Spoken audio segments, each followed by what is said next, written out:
नमस्कार साथियों। आज के वीडियो में हम चर्चा करेंगे जनवरी 2026 के टॉप 100 करंट अफेयर्स के बारे में। तो ये वीडियो आपके आने वाले एग्ज़ाम के लिए अत्यंत महत्वपूर्ण साबित होगा। यदि आपको वीडियो देखने के बाद आपको अच्छा लगे तो इस वीडियो को लाइक कीजिए, चैनल को सब्सक्राइब ज़रूर कीजिए। आइए शुरुआत करते हैं। इसका पहला प्रश्न है, पहला करंट अफेयर्स है जनवरी 2026 का। पहला है कि विश्व की सबसे लंबी एक्सप्रेस सुरंग तियान शांग शेंगली सुरंग, कौन सा सुरंग है? तियान शांग शेंगली सुरंग किस देश में स्थित है? तो इसका सही उत्तर है, आपको नाम से ही पहचान में मिल जाएगा, ये चाइना में होगी। तो ऑप्शन नंबर 20 का करेक्ट आंसर है।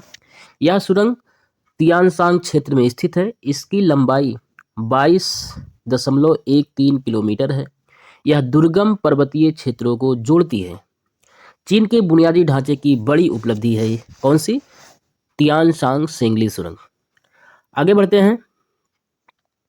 अगला प्रश्न है कि स्वीडिश अकादमी की नई अस्थायी अध्यक्ष कौन है? तो इनका सही उत्तर है इंग्रिड कार्लबर्ग। कौन है? इंग्रिड कार्लबर्ग जो हैं वो स्वीडिश अकादमी की नई अस्थायी अध्यक्ष हैं।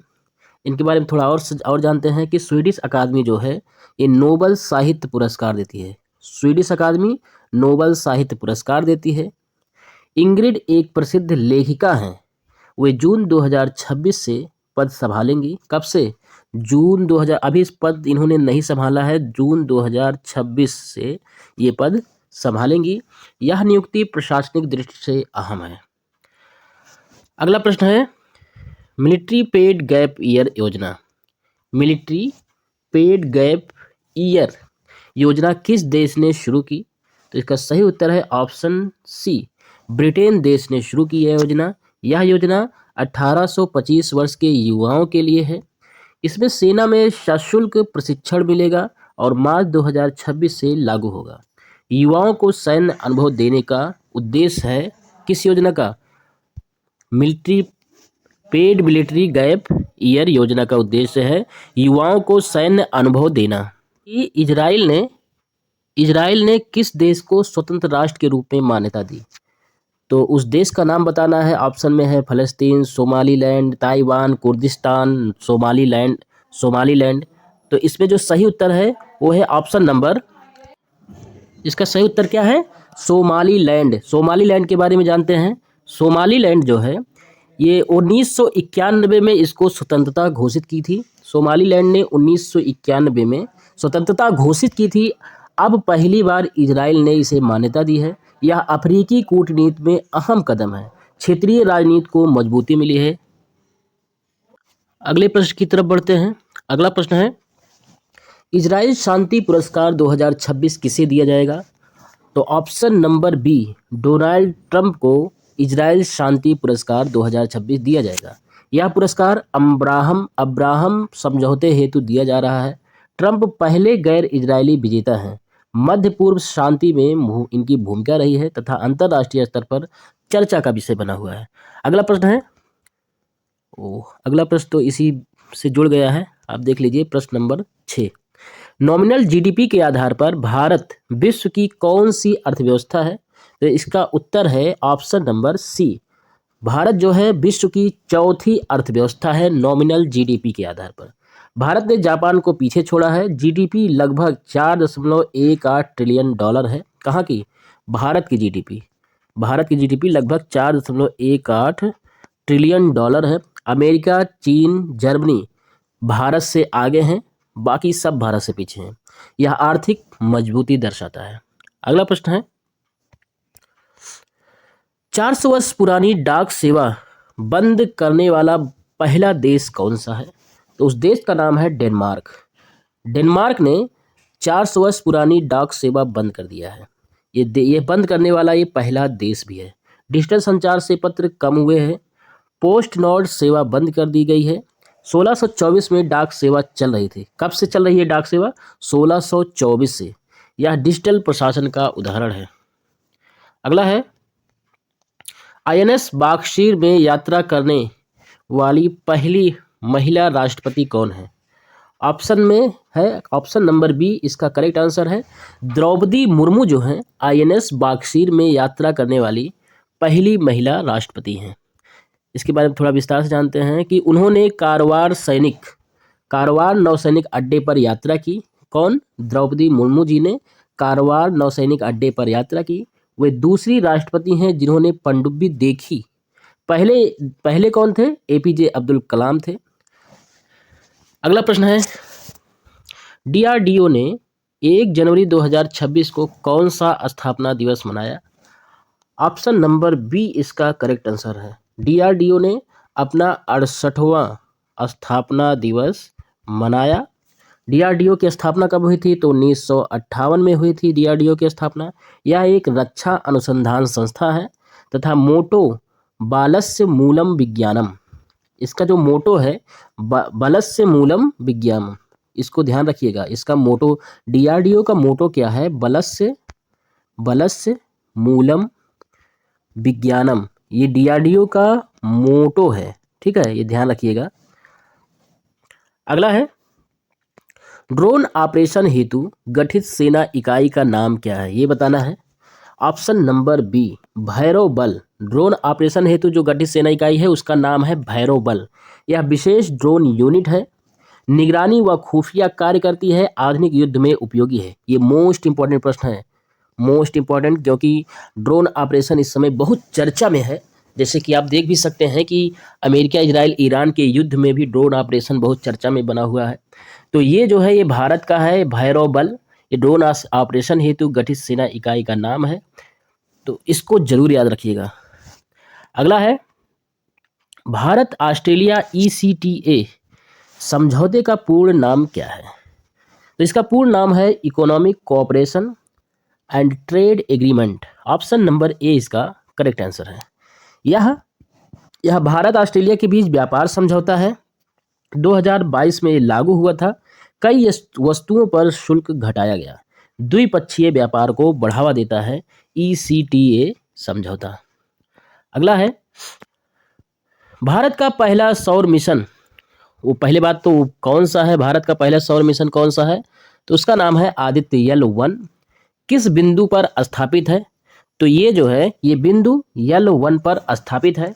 L1 क्या है? L1 पृथ्वी सूर्य के बीच में स्थित है। L1 जो है ये पृथ्वी, सूर्य और पृथ्वी के बीच में स्थित है।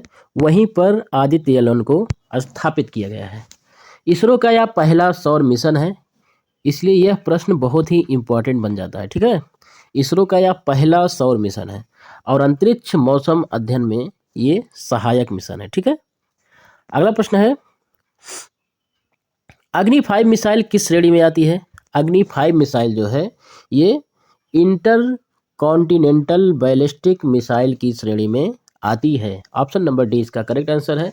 और इसकी बात करें इसकी रेंज कितनी है, तो इसकी रेंज है 5000 प्लस किलोमीटर, यानी ये 5000 किलोमीटर से ज़्यादा इसकी रेंज है। ठीक है, यह परमाणु सक्षम मिसाइल है, भारत की सामरिक शक्ति को बढ़ाती है तथा इसको किसके द्वारा विकसित किया गया है? तो इंटर कॉन्टिनेंटल बैलिस्टिक मिसाइल यानी अग्नि 5 मिसाइल को DRDO द्वारा विकसित किया गया है। आगे बढ़ते हैं। अगला प्रश्न है कि PM सूर्य घर मुफ्त बिजली योजना का उद्देश्य क्या है? ये बताना है। तो इसका उद्देश्य है रूफटॉप सोलर को बढ़ावा देना। ऑप्शन नंबर सी इसका करेक्ट आंसर है। इस योजना से घरेलू सोलर लगाया जाएगा। 300 यूनिट तक मुफ्त बिजली का लक्ष्य है। बिजली बिल में कमी आएगी तथा हरित ऊर्जा को प्रोत्साहन मिलेगा।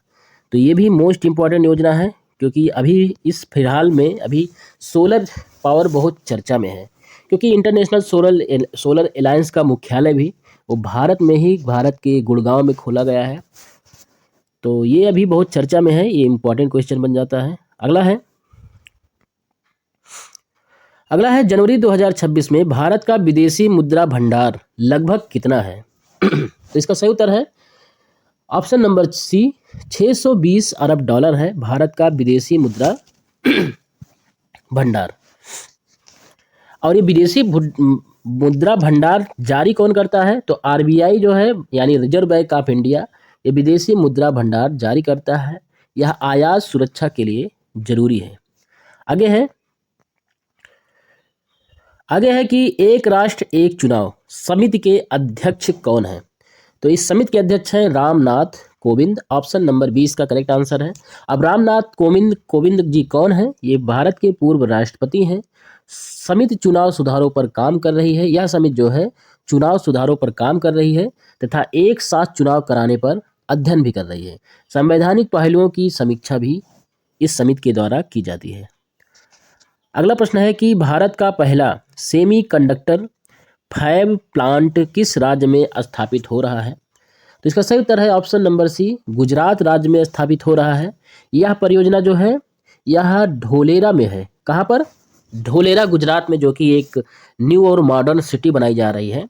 वहीं पर भारत का पहला सेमी कंडक्टर फैब प्लांट स्थापित किया जा रहा है।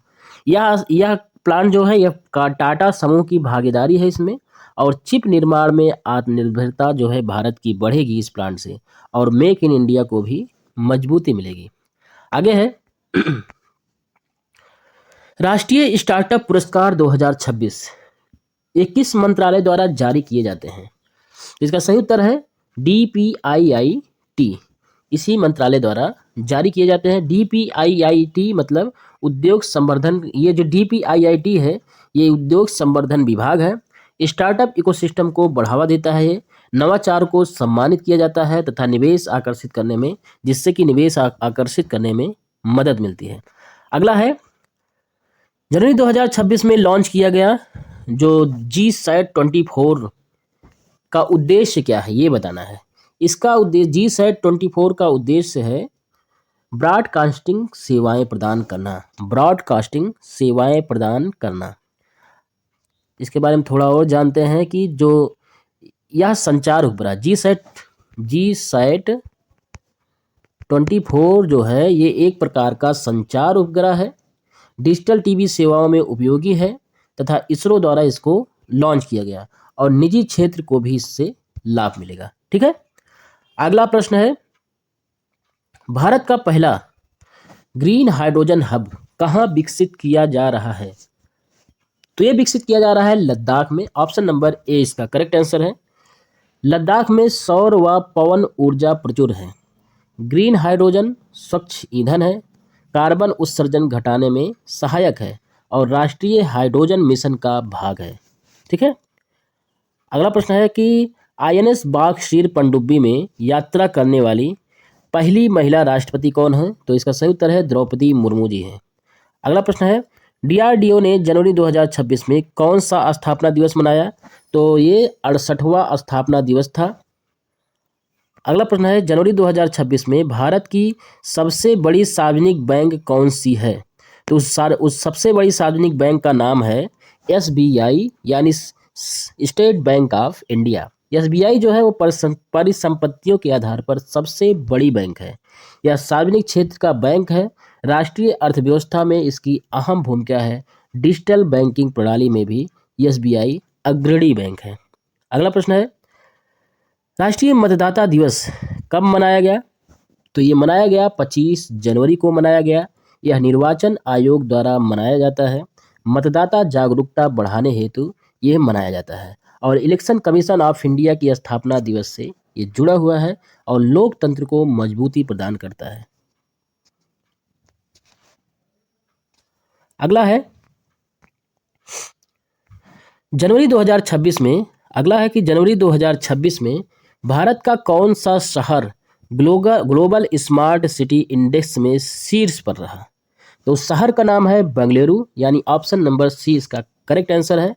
बेंगलुरु टेक्नोलॉजी का हब है, स्मार्ट इंफ्रास्ट्रक्चर में भी अग्रणी है तथा डिजिटल सेवाएं मजबूत हैं।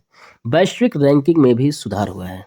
अगला प्रश्न है जनवरी 2026 में भारत फ्रांस संयुक्त सैन्य अभ्यास का नाम क्या है? तो उसका नाम है अभ्यास शक्ति यानी ऑप्शन नंबर सी इसका करेक्ट आंसर है। यह जो है थल सेनाओं का द्विपक्षीय अभ्यास है।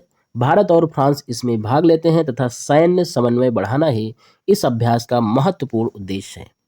अगला प्रश्न है जनवरी 2026 में जारी हैप्पी सिटी इंडेक्स में भारत का शीर्ष शहर कौन सा रहा? तो भारत का शीर्ष शहर रहा इंदौर यानी ऑप्शन नंबर सी इसका करेक्ट आंसर है।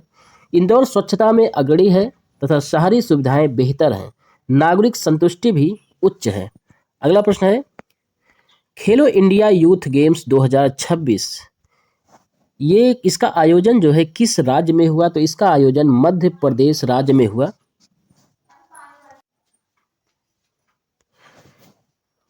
खेलो इंडिया यूथ गेम्स 2026 का आयोजन जो है मध्य प्रदेश में किया जा रहा है। राज्य सरकार ने मेजबानी की तथा युवा प्रतिभाओं को मंच मिला। राष्ट्रीय खेल विकास का यह लक्ष्य है इस यूथ गेम्स का।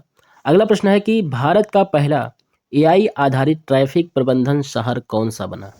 तो उस शहर का नाम है, भारत का पहला शहर एआई आधारित ट्रैफिक प्रबंधन शहर का नाम है हैदराबाद। ऑप्शन नंबर ए इसका करेक्ट आंसर है। अगला प्रश्न है, 2026 जनवरी 2026 में भारत का राष्ट्रीय बालिका दिवस कब मनाया गया? तो ये 24 जनवरी को मनाया गया। अगला प्रश्न है, भारत का पहला कार्बन न्यूट्रल जिला कौन सा है? उस जिले का नाम बताना है जो भारत का पहला कार्बन न्यूट्रल जिला है। उसका नाम है इडुक्की। इडुक्की जो है ये केरल राज्य में स्थित है। अगला है, जनवरी 2026 में किस राज्य ने मुख्यमंत्री ग्रामीण सौर योजना शुरू की? तो उस राज्य का नाम है राजस्थान। राजस्थान राज्य ने मुख्यमंत्री ग्रामीण सौर योजना की शुरुआत की। अगला प्रश्न है कि भारत में राष्ट्रीय सड़क सुरक्षा सप्ताह कब मनाया जाता है? तो ये जो है 11 से 17 जनवरी को भारत में राष्ट्रीय सड़क सुरक्षा सप्ताह मनाया जाता है। इसका उद्देश्य है कि सड़क दुर्घटनाएं कम हों। अगला प्रश्न है कि जनवरी 2026 में भारत का कौन सा राज्य एज ऑफ डूइंग बिजनेस में शीर्ष पर रहा? तो उस राज्य का नाम है गुजरात। अगला है, आईएनएस इम्फाल किस प्रकार का युद्धपोत है? तो ये एक प्रकार का विध्वंसक युद्धपोत है। आईएनएस इम्फाल विशाखापट्टनम श्रेणी का है तथा स्वदेशी रूप में निर्मित है तथा समुद्री सुरक्षा को बढ़ाता है। अगला प्रश्न है, जनवरी 2026 में जारी ग्लोबल इनोवेशन इंडेक्स, इसमें किस संस्था द्वारा ये जारी किया गया? तो ये जो है WIPO संस्था के द्वारा ये ग्लोबल इनोवेशन इंडेक्स जारी किया गया। WIPO बौद्धिक संपदा संस्था है। यह नवाचार क्षमता का आकलन करती है तथा भारत की रैंकिंग में सुधार हुआ है। ठीक है। अगला प्रश्न है, प्रधानमंत्री जनधन योजना की शुरुआत किस वर्ष हुई थी? तो इसकी शुरुआत हुई थी 2014 में। इसका उद्देश्य था वित्तीय समावेशन। ये ध्यान रखिएगा, वित्तीय समावेशन इंपॉर्टेंट वर्ड है कि प्रधानमंत्री जनधन योजना, कभी कभी पूछ लिया जाता है कि प्रधानमंत्री जनधन योजना का उद्देश्य क्या था, तो उसमें एक ऑप्शन जरूर रहेगा वित्तीय समावेशन, तो इसको ध्यान रखिएगा। अगला है, जनवरी 2026 में भारत का कौन सा खिलाड़ी ICC player of the month चुना गया? जनवरी 2026 में बताना है। तो उस खिलाड़ी का नाम है जसप्रीत बुमराह को चुना गया। चूंकि उन्होंने शानदार गेंदबाजी की थी तथा अंतरराष्ट्रीय प्रदर्शन उनका उत्कृष्ट रहा था। अगला प्रश्न है, राष्ट्रीय मतदाता सेवा पोर्टल किस संस्था द्वारा संचालित है? ये पोर्टल जो है निर्वाचन आयोग द्वारा संचालित है। राष्ट्रीय मतदाता सेवा पोर्टल निर्वाचन आयोग द्वारा संचालित है। अगला है, भारत का पहला डिजिटल विश्वविद्यालय किस राज्य में स्थापित हुआ है? तो उस राज्य का नाम है उत्तर प्रदेश। उत्तर प्रदेश में भारत का पहला डिजिटल विश्वविद्यालय स्थापित हुआ है। लखनऊ में इसकी स्थापना की गई है। ऑनलाइन शिक्षा को बढ़ावा मिलेगा इससे तथा नेशनल एजुकेशन पॉलिसी 2020 से जुड़ा हुआ ये कदम है। अगला प्रश्न है, ग्रीन टू ओ गोल्ड योजना किस राज्य से संबंधित है? तो ये हिमाचल प्रदेश राज्य से संबंधित है, ग्रीन टू गोल्ड योजना। ठीक है। यह योजना भांग की वैध खेती से जुड़ी है तथा औषधीय व औद्योगिक उपाय हेतु अनुमति है ये ग्रीन टू गोल्ड योजना। अगला है, राष्ट्रीय सांख्यिकी दिवस किस महान व्यक्तित्व की जयंती पर मनाया जाता है? तो ये जो है महालनोबिस, एक महान व्यक्ति की जयंती पर ये मनाया जाता है। महालनोबिस का पूरा नाम था प्रशांत चंद्र महालनोबिस। ये एक प्रसिद्ध सांख्यिकी विद थे। उन्होंने भारतीय सांख्यिकी संस्थान की स्थापना की थी तथा नीति निर्माण में सांख्यिकी का योगदान रहा है। ठीक है, अगला है जनवरी 2026 में भारत का कौन सा राज्य 100% एलपीजी कवरेज हासिल करने वाला पहला राज्य बना? तो उस राज्य का नाम है गोवा। गोवा राज्य 100% एलपीजी हासिल करने वाला भारत का पहला राज्य बना। सभी घरों तक एलपीजी, चूंकि यहाँ पर सभी घरों तक एलपीजी कनेक्शन पहुंचा और उज्ज्वला योजना से सहायता मिली।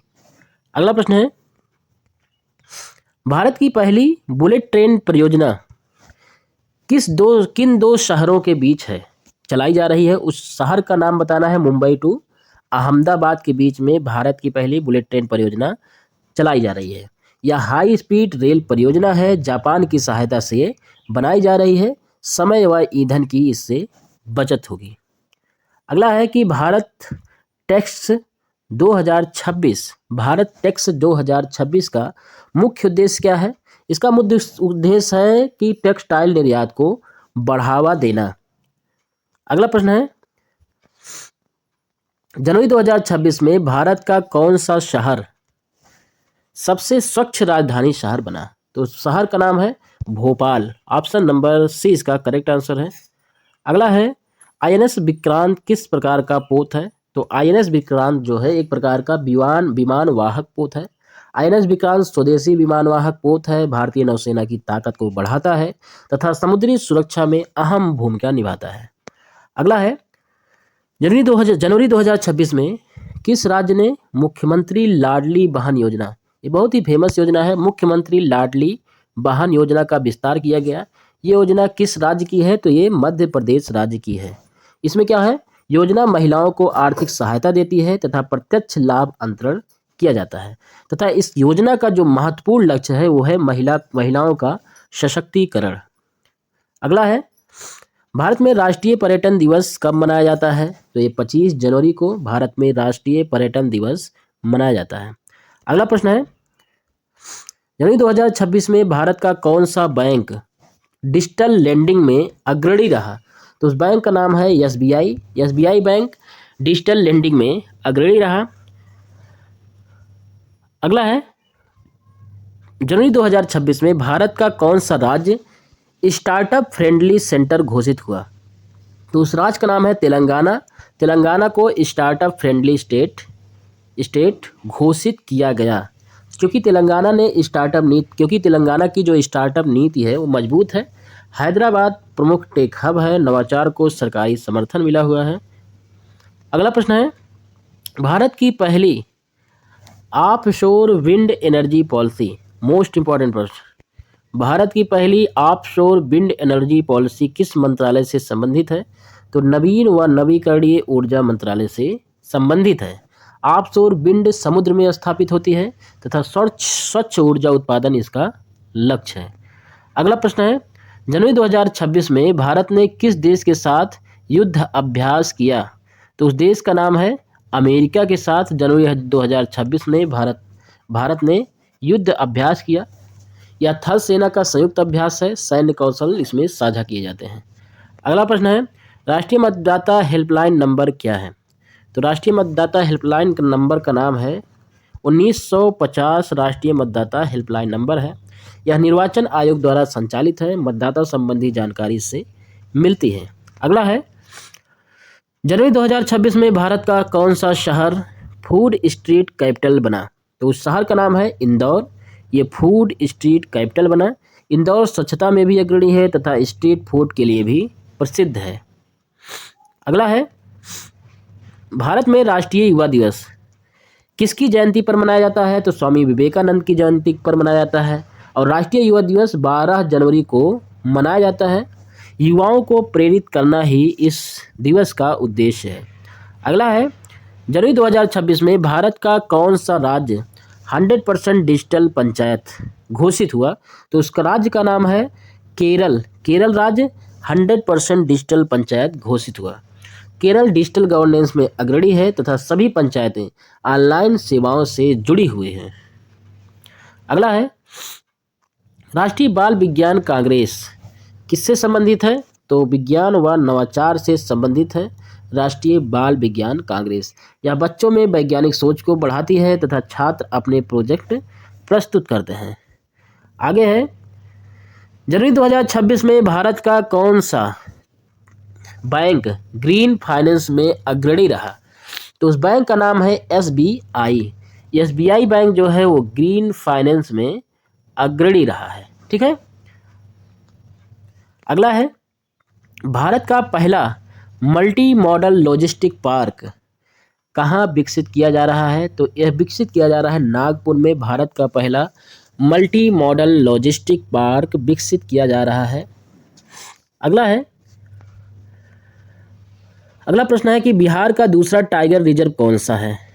तो बिहार का दूसरा टाइगर रिजर्व है कैमूर टाइगर रिजर्व। यह बिहार का दूसरा टाइगर रिजर्व है। पहला था वाल्मीकि टाइगर रिजर्व।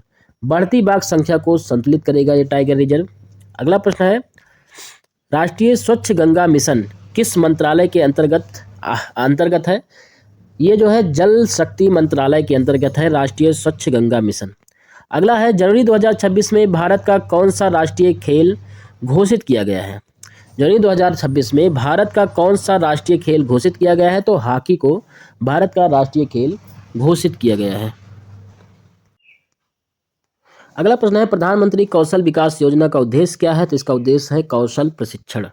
अगला है, जनवरी 2026 में भारत की जनसंख्या अनुमानतः कितनी है? तो 142 करोड़ अनुमानतः है भारत की जनसंख्या। अगला है, भारत का पहला स्मार्ट पोर्ट कौन सा है? तो उस पोर्ट का नाम है मुंद्रा। मुंद्रा जो है ये भारत का पहला स्मार्ट पोर्ट है। मुंद्रा पोर्ट निजी क्षेत्र का है। डिजिटल तकनीक का उपयोग होता है यहाँ पर और तेज कार्गो हैंडलिंग होती है। ठीक है, मुंद्रा पोर्ट। अगला है, राष्ट्रीय महिला आयोग की स्थापना कब हुई थी? तो इसकी स्थापना सन 1992 में हुई थी। यह महिला अधिकारों की रक्षा करता है तथा स्वायत्त संवैधानिक निकाय है तथा महिला सशक्तिकरण में महत्वपूर्ण भूमिका निभाता है। अगला है, जनवरी 2026 में भारत का कौन सा राज्य सबसे बड़ा दुग्ध उत्पादक राज्य बना? तो उस राज्य का नाम है उत्तर प्रदेश। अगला है, राष्ट्रीय स्वच्छ ऊर्जा संरक्षण दिवस कब मनाया जाता है? तो 14 जनवरी को राष्ट्रीय स्वच्छ ऊर्जा संरक्षण दिवस मनाया जाता है। अगला है, जनवरी 2026 में भारत का कौन सा राज्य सबसे बड़ा मोबाइल निर्माता बना? तो उस राज्य का नाम है उत्तर प्रदेश। उत्तर प्रदेश में नोएडा जो है वो मोबाइल निर्माण का हब है। मेक इन इंडिया में उत्पादन इससे बढ़ा है। अगला है, राष्ट्रीय आपदा प्रबंधन प्राधिकरण के अध्यक्ष कौन होते हैं? तो उन अध्यक्ष होते हैं प्रधानमंत्री। राष्ट्रीय आपदा प्रबंधन प्राधिकरण के अध्यक्ष होते हैं।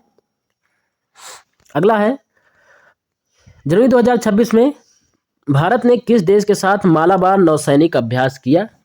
तो अमेरिका के साथ भारत ने मालाबार नौसैनिक अभ्यास किया। अगला है, राष्ट्रीय मत्स्य दिवस कब मनाया जाता है? तो 10 जनवरी को मनाया जाता है। अगला है, जनवरी 2026 में भारत का कौन सा राज्य सबसे बड़ा गेहूं उत्पादक राज्य बना? तो उस राज्य का नाम है Uttar Pradesh. Option number C इसका करेक्ट आंसर है। राष्ट्रीय शिक्षा नीति 2020 राष्ट्रीय शिक्षा नीति 2020 का मुख्य उद्देश्य है समग्र कौशल आधारित शिक्षा। ऑप्शन नंबर सी इसका करेक्ट आंसर है। अगला है, जनवरी 2026 में भारत का कौन सा शहर स्टार्टअप कैपिटल कहलाया? तो उस शहर का नाम है बेंगलुरु। बेंगलुरु शहर स्टार्टअप कैपिटल कहलाया। अगला है, प्रधानमंत्री आवास योजना ग्रामीण का उद्देश्य क्या है? इसका उद्देश्य है ग्रामीण गरीबों को पक्का घर उपलब्ध कराना। अगला है, जनवरी 2026 में भारत का कौन सा बैंक अधिक शाखाओं वाला बैंक बना? तो उस बैंक का नाम है SBI बैंक। अगला है, राष्ट्रीय विज्ञान दिवस कब मनाया जाता है? तो 28 फरवरी को राष्ट्रीय विज्ञान दिवस मनाया जाता है। अगला है, जनवरी 2026 में भारत का कौन सा राज्य सबसे बड़ा चावल उत्पादक बना? तो उस राज्य का नाम है उत्तर प्रदेश राज्य सबसे बड़ा चावल उत्पादक राज्य बना। अगला है, हेनले पासपोर्ट इंडेक्स 2026 में भारत की रैंक क्या है? तो भारत की रैंक है 80वें रैंक पर है भारत। यह यात्रा स्वतंत्रता को मापता है। भारत 55 देशों में वीजा फ्री यात्रा कर सकता है। रैंक में मामूली सुधार हुआ है, सिंगापुर इसमें शीर्ष पर है। अगला है कि 500 सिंगल्स मैच जीतने वाली पहली भारतीय शटलर्स कौन है? तो उस भारतीय शटलर्स का नाम है पीवी सिंधु। पीवी सिंधु। सिंधु 2 बार की ओलंपिक पदक विजेता हैं। यह ऐतिहासिक उपलब्धि है। उन्होंने 700 प्लस मैच खेले हैं। भारतीय बैडमिंटन को वैश्विक पहचान दिलाई है।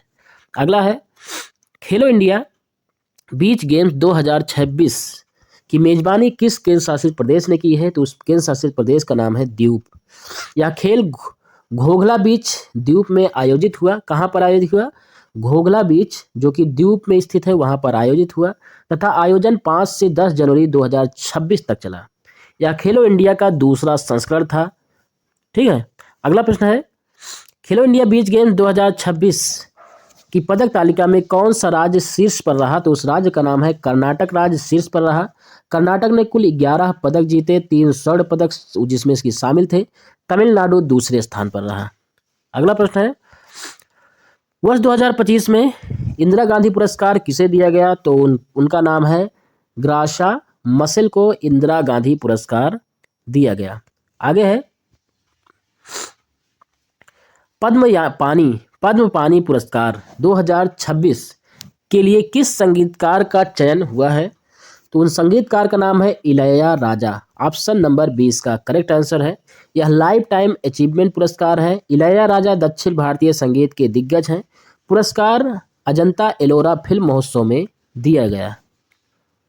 अगला है अंतर्राष्ट्रीय क्रिकेट में 10,000 रन बनाने वाली दूसरी भारतीय महिला कौन बनी? तो उस दूसरी भारतीय महिला का नाम है स्मृति मंधाना। अब बात करें कि उन्होंने यह उपलब्धि दिसंबर 2025 में हासिल की। वो मिताली राज के बाद दूसरी भारतीय हैं। मतलब दूसरी है स्मृति मंधाना, तो पहली थी मिताली राज। ठीक है। अगला है पहली भारतीय बैडमिंटन खिलाड़ी पीवी सिंधु हैं। सिंधु 2 बार ओलंपिक पदक विजेता हैं। उन्होंने 700 से अधिक सिंगल्स मैच खेले हैं। अगला है कि नीति आयोग के निर्यात तैयारी सूचकांक, कौन सा? निर्यात तैयारी सूचकांक 2024 में बड़े राज्यों में कौन प्रथम रहा? तो उस राज्य का नाम है महाराष्ट्र प्रथम पर रहा। अगला है एशिया विनिर्माण सूचकांक 2026 में भारत का स्थान क्या है? तो भारत का स्थान 6ठा है। ठीक है। एशिया विनिर्माण सूचकांक 2026 में भारत का स्थान जो है वो 6ठा है। अगला है रिस्पॉन्सिबल नेशन इंडेक्स 2026 में भारत की रैंक क्या है? तो भारत की रैंक है 16वीं। यह सूचकांक 154 देशों को रैंक करता है। अगला है हेनले पासपोर्ट इंडेक्स 2026 में भारत का स्थान, तो भारत का स्थान हेनले पासपोर्ट इंडेक्स में 80वें नंबर पर है। भारतीय पासपोर्ट 55 देशों में वीजा फ्री है।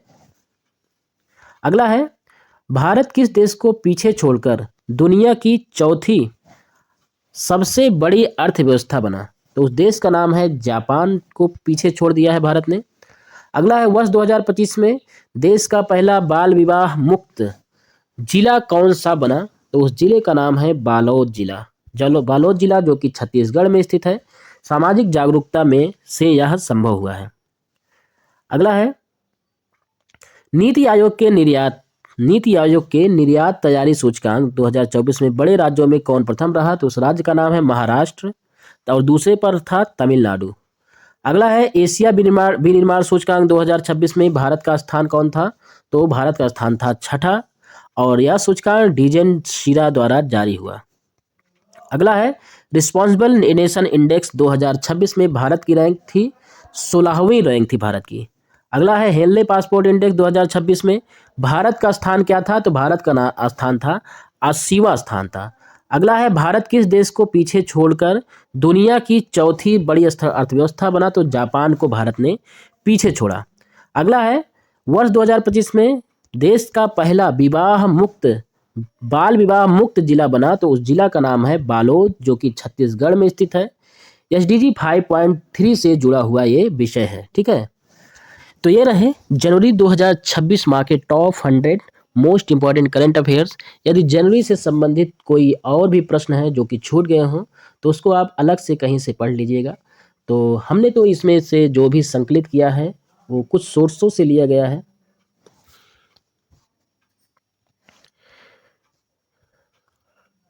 तो ये रहे जनवरी 2026 माह के टॉप 100 करंट अफेयर्स।